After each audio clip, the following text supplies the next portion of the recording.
You're tuned into All This Math. Welcome back. This is Professor Parker. And for today's lesson, we're going to talk about solving equations, but solving equations when there are parentheses involved. All right. And before we do that, I want to say this. I want to say make sure that you're subscribed to the channel. Make sure you have the post notifications turned on. And yeah, that's pretty much it. Make sure you're subscribed. All right. And that you have the post notifications turned on, so when I release new content, you'll be notified of it. And also, as this t-shirt says, remember Walter Rodney. Walter Rodney, the late revolutionary scholar, intellectual, born in Guyana, and made great contributions to our people and our liberation struggle. So as this t-shirt says, remember Walter Rodney. All right. Now, how do we solve this equation? How do we do this? First, let's take a look at what it says, all right? Because the first step is always to read the problem, understand the problem, know what's going on in the problem. So we have 8 times the quantity, not parentheses. We don't say 8 parentheses. We don't do none of that. We say 8 times the quantity of -5 plus v is equal to 96, all right? So this expression, -5 plus v, is encapsulated in these parentheses, right? To indicate that it is a standalone expression in and of itself, all right? So we want to solve for v. When we solve equations, we identify the variable and we say, okay, I want to solve for that variable. Meaning I want to get that variable all alone, all by itself on one side of the equal sign, all right? That's how we solve equations. That's how we solve any equation, no matter what it looked like. We want to identify the variable and get that variable in one place all by itself on one side of the equal sign. Here's the equal sign. The variable happens to be on the left-hand side. So basically, I want to get v by itself on the left-hand side. So that means I got to get rid of a couple things. I got to get rid of that -5, and I got to get rid of that 8. All right. Now, when I look at this problem, I see a couple ways I could do it, though. One way I could do it is by using the distributive property, right? Using the distributive property, because that'll knock the parentheses right out of there. All right, that's one way to do it. Another way to do it is I could just straight divide by 8 on both sides. And you know what? I'm gonna do it both ways. But the first way I'm gonna do is I'm gonna use distributive property first. Now, if you forgot what the distributive property is, that's when we have a quantity inside parentheses and you have a number outside of it that's being multiplied by the quantity. So you multiply the number outside by each individual term inside the parentheses. So it looks like this, right? This 8 is multiplied by -5, and this 8 is multiplied or given to the v also. So think about what the word distribute means. And that's another thing too. Like a lot of times we do math and we get caught up in the vocabulary, but we really got to think about what a lot of these words mean in everyday life. Like, if you hear somebody in a math class talking about distributive property, you got to ask yourself, what does the word distribute mean? What does that mean? For me, as a student, I would always try to make those connections utilizing the English language. And that would help me to remember what I'm supposed to do when I'm actually presented with math problems. So if I know I got to use the distributive property, I'm thinking, well, hey, what does the word distribute mean? Distribute means to give out, to distribute something, to give something to everybody. So what we're doing is we're distributing this 8 to everything inside the parentheses. We're not giving the 8 to the 96. 96 is all the way over here on the other side of the equal sign. And the 8 is being distributed only to the terms that are inside the parentheses that it is next to. So I'm going to do 8 times -5. And since I know the rules for multiplying positive and negative, I know my product is going to be negative. So I basically just in my head do 8 times 5. I know my timetables, and you should too. 8 times 5 is 40, but a positive times a negative is a negative quantity or a negative product. So that's going to be -40, right? And then I do 8 times v. 8 times v is 8v, right? When you multiply a number by a variable, it's just that number connected to the variable. It don't matter if it's v, y, z, x, a, b. It don't matter what it is. So this is going to be plus 8v is equal to 96. And just like that, the parentheses are gone. All right. Now, again, my end goal, always keep in mind what your end goal is. The end goal is to get V by itself. So that means I got to get rid of this 8 and I got to get rid of this negative 40. Now, I want to get rid of what's furthest away from the V first. So I'm going to get rid of negative 40 first. All right. Now, I get rid of it by doing the opposite operation or applying the opposite to negative 40. Ask yourself, what is the opposite of negative 40? The opposite of negative 40 is positive 40. So that means I'm going to add 40 to negative 40. But again, algebra, math is all about balance. So if I add 40 on the left side of the equation, I also need to add 40 on the right side of the equation. So I add 40 to the 96 also. This cancels out, and that's what I wanted because I was trying to get rid of the negative 40. So it's gone.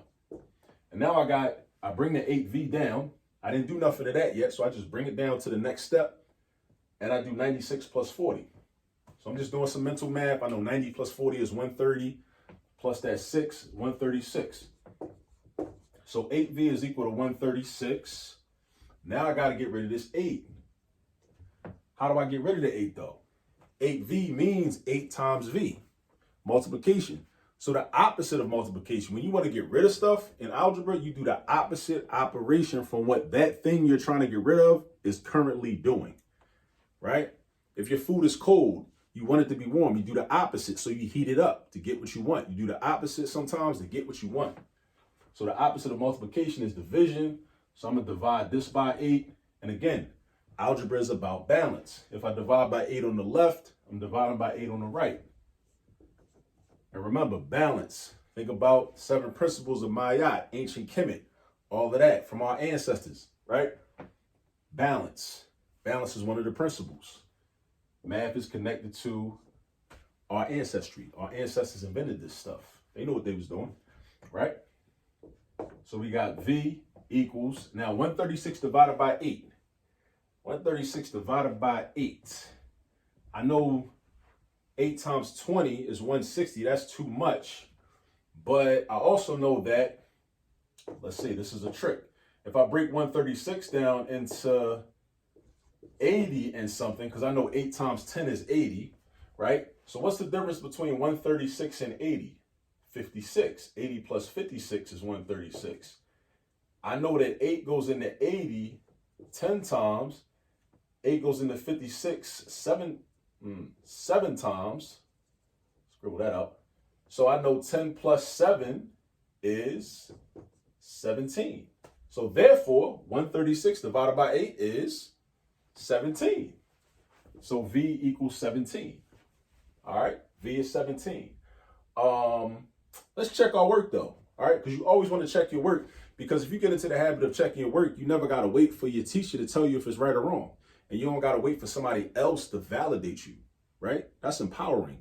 When you can do work and then check your work and you already know it's right or you know it's wrong, because you might have made a mistake. But if you check your work and you find out that it don't check out, then you know, okay, I need to go back and figure something out. I messed up somewhere. So if you're going to check your work, you go back to the original problem, you plug everything in, except now instead of using the variable, you're going to use what V is, right? So what? So we follow order of operations now because there's no variables. You could do distributive property, but I mean, that's if you want to. I choose to use order of operations. Negative 5 plus 17 is going to give me 12. And I got 8 times 12, which is 96. And that's true, because 8 times 12 is 96. So that's proof that this is correct. So we just found out what the truth was. Again, that's another one of the 7 principles from ancient Kemet and Maya. Truth. So balance and truth in one problem, right? So this is the final answer, V equals 17. But what I want to show you is, I want to run through this real quick because I want to show you. I don't want this video to be too long. We are already pushing like 10 minutes, but I want to show you what would have happened if we, instead of using the distributive property, we got options, right? We got options, right? So I could have just divided by 8 from the rip. So I could have said, let me say, or 8 times negative 5 plus V, 8 times quantity negative 5 plus V equals 96. If I divided by 8 on the left side and divided by 8 on the right side, the 8s cancel out and turn into 1s. That leaves me with negative 5 plus V is equal to 12, because I know 96 divided by 8 is 12, because I know my timetables, and I know that 12 times 8 is 96. So that means that 96 divided by 8 must be equal to 12. So now if I'm trying to get V by itself, I got to get rid of this -5. The opposite of -5 is +5. So what I'm going to do is I'm going to do +5 right here and +5 right here. These cancel out, bring down the V. V equals 17. And we already confirmed that V is 17, but just to show you that when you see problems with parentheses, what you can also do is you can either distribute like we did at first, right? Or you can eliminate that factor or that term that's outside of the parentheses by dividing. You can divide it out, right? Divide it on the left side and divide it on the right side, right? You can do that. See, math is a beautiful thing because you got options. Like, you're not locked into just like one way to do a problem. Like, you know, you might be more comfortable with doing it this way. If you're more comfortable doing it this way, cool, do it that way. If you're more comfortable using the distributive property, then that's cool too. Just use the distributive property. Do what you got to do. As long as it's mathematically sound and it's mathematically correct. Rock out, you know? So that's about it for this video. If you understood something, if you learned something, please hit the like button. Also share this video. Send it out to somebody. Let somebody know what we're doing here, all this math. We want to be a go-to resource and become a household name. And hopefully people will be able to come to this channel and learn algebra, learn geometry, learn all the different types of math, right? That's what we want. All right. That's what we're here for. We're here for the community. We're here for the collective. All right. So as always, do remember before I get out of here that there's all this math all around you. Peace.